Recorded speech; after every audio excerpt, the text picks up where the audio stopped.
रणक्षुद्रघण्टानिनादाभिरामं जलत्ताण्डवोत्तण्डवत्पद्मतालं लसत्तुन्दिलाङ्गोपरि।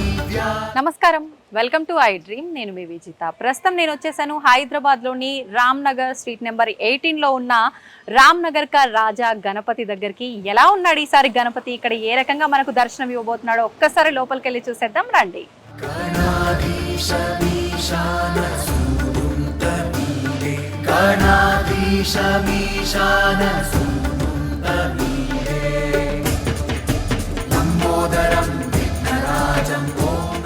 ప్రస్తుతం మనం Trishul youth association Ram Nagar రాజా గణపతి దగ్గర ఉన్నాము. ఆ కమిటీకి సంబంధించిన సభ్యులతో మాట్లాడి ఈ గణపతి విశేషాలన్నీ కూడా అడిగి తెలుసుకుందాం.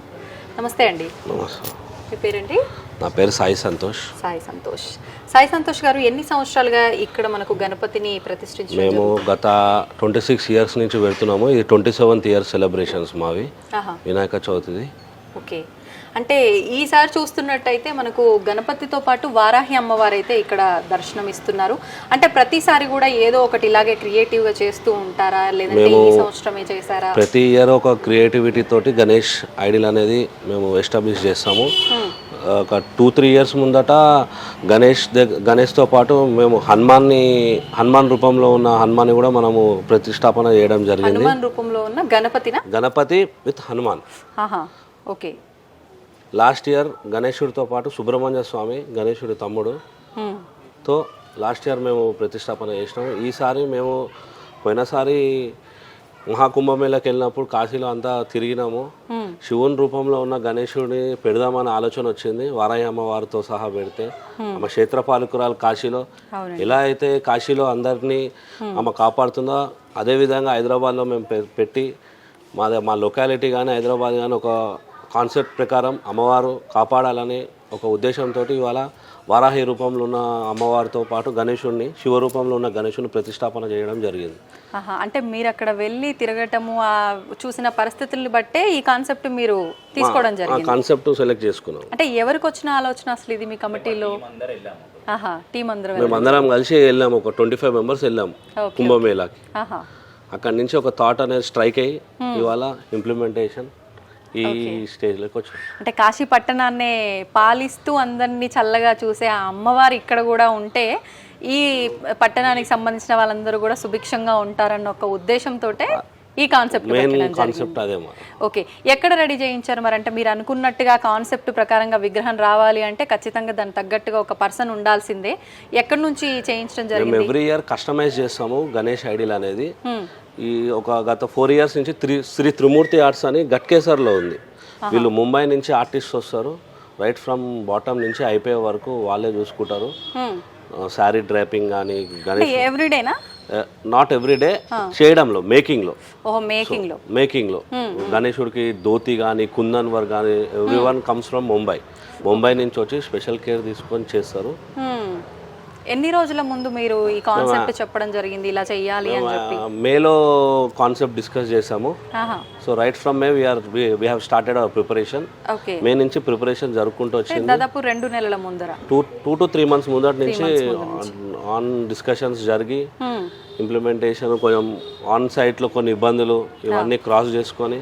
ఓకే, అంటే ఎలాంటి ఇబ్బందులు అంటే ఇప్పుడు గట్కేసర్ నుంచి ఇక్కడ తేవాలంటే సర్టన్ హైట్ ప్రాబ్లమ్స్ ఉన్నాయి, ఫుట్ ఓవర్ బ్రిడ్జెస్ ఉన్నాయి. ఇవన్నీ తాకకుండా అన్ని బ్రిడ్జెస్కి మెజర్ చేసుకొని హైట్లో కొంచెం కాంప్రమైజ్ అయ్యి విడ్త్లో కాంప్రమైజ్ అయ్యి మా లేన్లో పట్టేటట్టు ఎవరికి ఇబ్బంది కాకుండా, ఎలక్ట్రిసిటీ డిపార్ట్మెంట్కి కాకుండా ఎవరికి ఇబ్బంది కాకుండా పర్ఫెక్ట్ ఫిగర్ అనేది మల్టిపుల్ టైమ్స్ ప్రాక్టీస్ చేసి ఇవన్నీ ఇంక్లూడ్ చేసి కన్సిడర్ చేసి at the end of the day output అనేది ఇంకా మేము ముందట్టున్నాం. అంటే ఇప్పుడు ఎన్ని అడుగుల గణేష్? 17 feet ఉంది. 17 feet. ముందు మీరు అనుకున్నది ఎన్ని ఫీట్స్ ఉండే? సో మేము ప్లాన్ చేసింది, ప్లాన్ చెప్పి ఆర్టిస్ట్కి ఇస్తే అది 22-23 feetకి వెళ్ళిపోయింది. కొంచెం అమ్మవారి సైజు కూడా కొంచెం చిన్నగా చేసి భగవంతుని గణేశుడి కాళ్ళు కనిపించేటట్టు. యాక్చువల్లీ ఒక రథం రూపంలో వస్తుంది. చూసారు, రథ చక్రాలు ఉన్నాయి. అమ్మవారు 2 సింహాలతోటి రథం లాగుతున్నట్టు.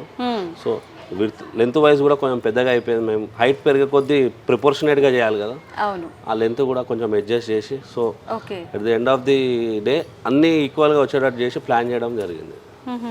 అంటే ఇప్పుడు మామూలుగా మీరు అన్నట్టుగా ఓన్లీ గణపతి విగ్రహం ఒక్కటే అయితే అన్ని రకాలుగా కూడా పెద్ద రిస్క్ ఉండేది కాదు. ఇవన్నీ కస్టమైజేషన్ అనేసరికి రిస్క్ తీసుకోవాలి, చేసేవారికి రిస్కే, పెట్టే వాళ్ళకి కూడా రిస్కే. ముందు అంటే మీ ప్లాన్ జస్ట్ మీరు వివరించారా, లేదంటే ఏదైనా ప్లానింగ్ లాగా పేపర్ లో డ్రా చేసి స్కెచ్ ఆర్టిస్ట్ ఉంటాడు, మేము అతనికి ఎక్స్ప్లెయిన్ చేస్తాము కాన్సెప్ట్ అంతా. అతను మల్టిపుల్ స్కెచెస్, ఇప్పుడు సింహాలు లోపలికి రావడము బయటకి, ఇవన్నీ ఒక 4 to 5 స్కెచెస్ గ్యాదర్ చేసి స్కెచ్ ఆర్టిస్ట్ తోటి దాన్ని చేసే కళాకారుకి చూపించి దాంట్లో మళ్ళీ చేంజెస్ ఏమైనా ఉన్నాయా అకార్డింగ్ టు హైట్, వాళ్ళకి అవైలబిలిటీ, మెటీరియల్ యూసేజ్ ఇవన్నీ ఇంక్లూడ్ చేసి సో ఒక ఫైనల్ అవుట్పుట్ అనేది కోఆర్డినేషన్ తోటి తీసుకొస్తాం. ఎంత ఖర్చు వచ్చింది మొత్తం కూడా ఇదంతా విగ్రహం అవుట్పుట్ కంప్లీట్ అయ్యి మీ చేతికి వచ్చే వరకు కూడా విగ్రహానికి సంబంధించి? స్కెచ్ చేసేటప్పటి నుంచి విగ్రహము ఇవన్నీ అవుట్పుట్ మాకు ఒక 320 to 330 3,30,000 ఖర్చు వచ్చింది. క్రిందటి సంవత్సరానికి ఈ సంవత్సరానికి ఎంత వేరియేషన్ ఉంది? వేరియేషన్ ఇంకా మెటీరియల్ వేరియేషన్ చాలా హై ఉంది. ఇప్పుడు పిఓపి కానీ ఇవన్నీ ఓకే వేరియేషన్ అయితే ఉంది, 10 to 15% వేరియేషన్ ఉంది. ఓకే, అంటే ఎవ్రీ ఇయర్ కూడా మీరు ఇలా ఒక కాన్సెప్ట్ అనుకోవడం జరుగుతుంది ఎవ్రీ ఇయర్ మేము ఒక మరి ఈసారి అంటే కాశీకి వెళ్ళటం వల్ల అక్కడ చూడటం వల్ల ఈ ఆలోచన ప్రతి సంవత్సరం ఎలా అంటే ఏం తీసుకోవాలి ఏంది అనేది ఎట్లా డిసైడ్ అవుతారు? మేము ఆ రామాయణం మహాభారతం అందరికి మాకు నోటికి వస్తుంది. ఒక మంచి కాన్సెప్ట్ వెతికి తీసుకురావడం హిందువులుగా మా ధర్మం, అది 100%. కాశీకి వెళ్ళకపోయినా ఇంకో దగ్గరికి వెళ్తామేమో, నచ్చి అందరికీ చూపించాలని ఒక భావన ఉంది కాబట్టి ఏదైనా ఒక క్రియేటివ్ థింకింగ్ చేసి డెఫినెట్లీ మేము ముందుకు తీసుకొస్తాం. కంప్లీట్ గా మీరు అనుకున్న అవుట్పుట్ అయితే వచ్చిందా? అంటే మార్పులు చేర్పులు జరిగిన 100% వచ్చింది. అంటే మేము కమిటీ మెంబర్స్ గా చెప్పడం కాదు, దాదాపు వారం నుంచి చాలా మంది భక్తులు ఎక్కడి నుంచో చూసి వస్తున్నారు. వాళ్ళు చూస్తే కనుక ఒక 10 minutes అట్లనే స్టేర్ చేసేసి కళ్ళ పండగ ఉంది విగ్రహము అని చెప్పి వెళ్తారు. ఓకే, అంటే ఒక దగ్గర మనం మీరన్నట్టుగా మన హిందువుల యొక్క ఆ ధర్మం ఏంటి అంటే ఒక చెట్టులోను ఒక రాయిలోను కూడా భగవంతుని చూసే గొప్ప ధర్మం మన ధర్మం. అట్లాంటిది సాక్షాత్తు భగవంతుడు ఇంత కన్నుల పండగగా మన ముందు కనిపించడమే కాదు, ఆయన మహిమలు కూడా చూపిస్తాడని అంటారు. మరి అలాంటి మహిమలు కానివ్వండి, ఇక్కడ దర్శించుకున్న వాళ్ళకి, వచ్చి వెళ్ళిన వాళ్ళకి ఇది జరిగింది అని అలా ఏమన్నా మీరు విన్నది కానీ మీ అనుభవంలోకి వచ్చింది ఏదైనా ఉందా? మా దగ్గర అట్లాంటి చాలా ఇన్సిడెంట్స్ ఉన్నాయి, అవి అయినవి చాలామందికి మంచి జరిగింది కాబట్టి ఇవాళ 26 years నుంచి మేము సస్టైన్ అవ్వకుంటూ చాలా ఫ్యాక్టర్స్ మేము ముందుకు నడిచినాము. ఇంకా అవి డిస్కస్ చేస్తే మంచి బాగోదు, పర్సనల్ ఇష్యూస్. సో 2000 నుంచి మా లడ్డు టిల్ లాస్ట్ ఇయర్ 5,35,000కి ఆక్షన్లో వెళ్ళింది. లాస్ట్ ఇయర్ 24లో 5,35,000కి ఆక్షన్లో వెళ్ళింది. సో దాని ప్రభావం ఎలా ఉంది అనేది ఆక్షన్ పెట్టినప్పుడు దాని రేట్ ప్రకారం మనం ఇమాజిన్ చేసుకోవచ్చు. అని డెఫినెట్లీ చాలా మందికి మంచి జరిగింది. మేమే ఇప్పుడు అందరం చిన్నగా ఉన్న స్కూల్ బ్యాగ్లు వేసుకున్నప్పటి నుంచి పెట్టి ఇవాళ అందరం బిజినెస్ చేసుకొని సెటిల్ అయ్యి దేవునికి సేవ చేస్తున్నాం. ఎలా అనిపిస్తుంది అంటే దేవుడికి ఎన్ని రకాలుగానో మనం ఆ భక్తిని ప్రదర్శించవచ్చు. మీరు సేవ రూపంలో చేస్తున్నారు. నిజంగా అంటే మీ కుటుంబ సభ్యుల వాళ్ళ యొక్క తోడ్పాటు కూడా మీకు ఉందా? ఎలా అనిపిస్తోంది మీకు ఇదంతా? మేము అందరం త్రిశూల్ యూత్ లాగా గ్యాదర్ అయ్యాము. అందరికి సపోర్టు మాకు ఉంది. కాలనీ వాసులు కానీ, లోకల్లో కానీ, ఫ్యామిలీ మెంబర్స్ కానీ అందరం కలిసి పండగని చేసి నలుగురికి భక్తిని సర్వీస్ని చేయాలనేది మా ఇంటెన్షన్స్ ఎప్పుడైనా కానీ. సో అదే విధంగా మేము హోమం చేస్తాము, పల్లకి సేవ చేస్తాము. అంటే ఒక్కొక్క రోజు ఒక్కొక్క ప్రోగ్రామ్ అనేది షెడ్యూల్ చేసి ఒక రోజు హోమం పెట్టుకుంటాం, మహాహోమం. ఇంకో రోజు దేవుడిని పల్లకిగా ఊరేగిస్తాం. ఎవరైనా రాని వాళ్ళు ఉన్నా, కాలనీలో చూడని వాళ్ళు ఉన్నా, పెద్దవాళ్ళు ఉన్నా, మేము పల్లకిని తీసుకొని మొత్తం అంతా 4 వీధుల్లో డైలీ కాదండి, ఒకటే రోజు రాత్రి. ఏ రోజున? ఇప్పుడు వచ్చే బుధవారం రోజు. ఎన్నో రోజు అవుతుంది ఆ రోజుకి? 7th డే పల్లకిని ఊరేగించి తమలబాజాలు మంచిగా పల్లకిని ఊరేగించి నలుగురు నా వీధుల్లో చూసి అలా తీసుకొచ్చి దేవుడి దగ్గర పెడతాము. అలానే 4th రోజు మహా అన్నప్రసాదం రాత్రి అన్నదానం చేస్తాము. ఆల్మోస్ట్ ఒక 3,000 to 4,000 మెంబర్స్కి అన్నదానం మనము పెడతాము. ఓకే. భక్తులు అందరూ వచ్చి అన్నదానం స్వీకరించాలని కూడా మా తరఫున ఒక రిక్వెస్ట్. అంటే ప్రత్యేకమైన పూజలు జరుగుతాయి అన్నారు. అంటే ఈసారి ప్రత్యేకించి మొదటి రోజు నుంచి నిమజ్జనం వరకు కూడా ఎటువంటి కార్యక్రమాలు ఇప్పటి వరకు జరిగాయి, ఇక ముందర జరగబోతున్నాయి? ఒకరోజు గరిక పూజ చేశాము. లేడీస్ అందరూ కలిసి, కాలనీలో ఉన్న లేడీస్ అందరూ కలిసి కుంకుమార్చన చేస్తారు. ఎవ్రీడే వచ్చి కుంకుమార్చన చేస్తుంటారు. లలిత సహస్రనామము ఇవన్నీ పారాయణం చేస్తారు. పంతులు ఒక హాఫ్ అన్ అవర్ కానీ 1 అవర్ కానీ ముందు వచ్చి 2-3 డేస్ ఇన్స్టెన్సెస్లో ముందు వచ్చారు. పిల్లలందరికీ కూర్చోబెట్టి హిస్టరీ ఎలా, అది దేనివల్ల గణేశుడు పండగ అనేది ఇండియాలో ఈ లెవెల్లో ఉంది, రీజన్ ఏంటి, మన పూర్వీకులు ఎలా పాటించారు, ఇప్పుడు ఉన్న కరెంట్ సిచ్యువేషన్లో మనం ఏది చేయాలి, హిందూ ధర్మం ఎలా కాపాడాలని చిన్నపిల్లలందరికీ పంతులు గారు బోధిస్తుంటారు. అదొక ఆర్గనైజ్గా మేము ప్లాన్ చేసి చేయడం జరుగుతుంది. ఎంతమంది ఉన్నారు మీ త్రిశూల్ యూత్ కమిటీలో మొత్తంగా?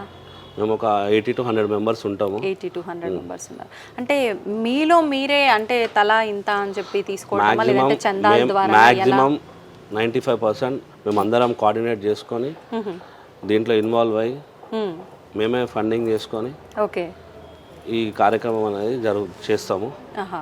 ఇప్పుడు అంటే విగ్రహం వరకు వచ్చేసరికి 3 లక్షల వరకు దాదాపు పెట్టడం జరిగిందన్నారు. కంప్లీట్గా ఈ 9 రోజుల ఉత్సవాలకి నిమజ్జనం వరకు కూడా ఎంత ఖర్చు అయ్యే అవకాశం ఉందంటారు? ఇక మా ఆగమన్ మాది మీరు చూసే ఉంటారు. 16th రోజు చేసినాము, చాలా గ్రాండ్గా చేసాము. ఓకే. దాని తర్వాత నుంచి ఇంకా ఖర్చు అనేది పెరుగుతూనే ఉంటుంది. ఇంకా దేవుడి ముంగట ఖర్చు మేము లెక్క చేయము. దేవుడికి సేవ చేయాలి, హిందూ ధర్మాన్ని కాపాడుకుంటూ అందరికీ సేవ చేయడం మా main intention Trishul youth. Okay. ఇప్పుడు లాస్ట్ ఇయర్ లడ్డు 5 lakhs వరకు వెళ్ళటం జరిగింది. అసలు ఎంత నుంచి పాట స్టార్ట్ అవుతుంది, ఇంకా ఎక్కడి వరకు ఎండ్ అవుతుందంటే అది మన చేతుల్లో అయితే ఏం లేదు. ఈసారి ఎంత నుంచి ప్రారంభం అవబోతుంది లడ్డు పాట? ఎవ్రీ ఇయర్ 16,000 నుంచే మేము స్టార్ట్ చేస్తాం. 16,000 నుంచే 16,000 అనేది ఒక ఇయర్లో ఎండ్ అయిన రేట్ అది. ఇంకా అక్కడి నుంచే స్టార్ట్ చేస్తున్నాము. కలిసి వచ్చింది మాకు 16,000 నుంచే స్టార్ట్ చేసుకుంటూ అట్లా ముందుకు పోతున్నాము. ఒక లక్కీ నెంబర్ లాగా అది అలా ఉండిపోయింది అంటారా? ఏ ఇయర్లో అండి అది 16,000 ఐడియా ఉందా? అది 14-15లో ఉంది. ఓకే ఓకే, దాదాపు 10 సంవత్సరాలు అవుతుంది. ఇంకా అప్పటి నుంచి ఆ 16,000 నుంచే ప్రారంభం స్టార్ట్ చేసి. ఏ రోజునండి నిమజ్జనం? అంటే ఈసారి మనకు గ్రహణాలు అవన్నీ కూడా ఉన్నాయని చెప్పి ముందుగానే నిమజ్జనం చేయాలంటున్నారు కదా, ఎప్పుడు చేస్తున్నారు? మేము 6th రోజు నిమజ్జనం చేస్తున్నాం. 6 సాయంత్రం 7 o'clock ఇక్కడ నుంచే అంగరంగ వైభవంగా. ఏ టైంకి స్టార్ట్ అవుతుంది? 7 o'clock స్టార్ట్ అవుతుంది. మార్నింగా? Evening 7 o'clock. అంటే సుమారు ఏ టైం వరకు నిమజ్జనం అవుతుంది అంటారు? Next day morning almost 6 to 7 మధ్యలో ఇంకా ట్రాఫిక్ ని బట్టి కోఆర్డినేట్ చేయడం నిమజ్జనం అయిపోతుంది. ఓకే. అంటే ఆల్రెడీ మనం ఆగమన్ చూస్తే గనక బాగానే హడావిడి అయితే జరిగింది. మరి ఇప్పుడు ఆ రోజున ఎటువంటి హడావిడి ఉండబోతోంది? స్వామివారిని ఎలా సాగనంపబోతున్నారు? స్వామివారిని సాగనింపమంటే కొంచెం బాధగానే ఉంటుంది, కానీ డిఫరెంట్ టైప్స్ ఆఫ్ బ్యాండ్స్ పెడతాం మేము. పూణే నుంచి తీసుకొస్తాము. డోల్ తాషా, తమ్లా బాజా ఉంటుంది, సిటీలో ఉన్న బ్యాండ్లు, అమ్మవారి వేషాల సెట్లు, విగ్రహాలు ఇవన్నీ పెట్టి చేయడం జరుగుతుంది. బేసిక్గా ఎవరికైనా ఎక్కడికైనా వెళ్తున్నాము అని అంటే అక్కడ మొక్కుకుంటే ఇది జరిగిందంట అనే ఒక ఆశతో వెళ్తారు, లేదంటే చూడ్డానికి చాలా కొత్తగా ఉందంట అని వెళ్ళే వాళ్ళు ఉంటారు. ఏదైనా అనుభవాలు ఉన్నాయా మీకు స్వంతంగా, ఇక్కడ మొక్కుకుంటే నాకు ఇది జరిగింది అని మీకు కానీ మీ వాళ్ళు చెప్తే కానీ? నేను ఒక చిన్న కుటుంబం మాది. 18వ సంవత్సరం మా వినాయకుడు 18వ సంవత్సరం. నేను ఇక్కడ లడ్డు కొన్నాను 18 ఇది 27th ఇయర్, మీరు 18th ఇయర్ లడ్డు తీసుకోవడం జరిగింది. ఓకే. అక్కడ నుంచి నా స్ట్రాటజీ కొద్దిగా మారింది, లైఫ్ టర్న్ అయిందంటారా? ఓకే. ఇప్పుడు నేను ఒక బిజినెస్ చేసుకుంటున్నాను. బిజినెస్ పరంగా నేనున్నాను. ఏం బిజినెస్ చేస్తున్నారు? సారీస్ బిజినెస్ చేస్తాను. అంతకుముందుకు నేను ఒక క్యాబ్ డ్రైవర్ ఉండే, ఇప్పుడు సారీస్ బిజినెస్ చేస్తున్నాను నేను. అట్లా మా వినాయకుడి ఆశీర్వాదం అట్లుంటుంది మాకు. సూపర్ అండి. నిజంగా అంటే ఒక చిన్న వర్క్ చేస్తూ ఆ నుంచి మీకంటూ సొంత వ్యాపారం పెట్టుకొని దాంట్లో కొంచెం గ్రోత్ చూడడం అనేది జరిగింది అని అంటారు. నిజంగా ఎవరికైనా కావాల్సింది అదే కదండి, సంతోషం. థ్యాంక్ యూ అండి, థ్యాంక్ యూ సో మచ్. నిజంగా అంటే ప్రతి ఒక్కరికి మీ పైన ఉన్నట్టుగానే అందరిపైన, భక్తులందరిపైన కూడా ఆయన అనుగ్రహం ఉండాలనే కోరుకుందాం.